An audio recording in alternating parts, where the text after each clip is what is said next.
क्यों शिवा, मेरे को देख के खुशी नहीं हुई तेरे को? नहीं अन्ना, ऐसी बात नहीं है। तो आ, अन्ना के गले लग जा।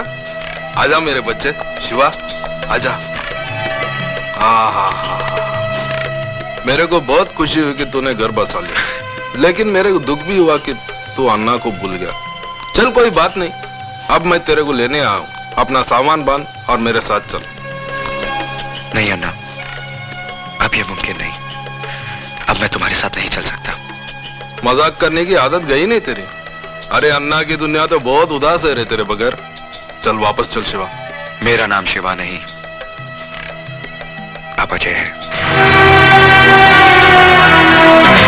नाम के साथ साथ पेशा भी बदल दिया है मैंने।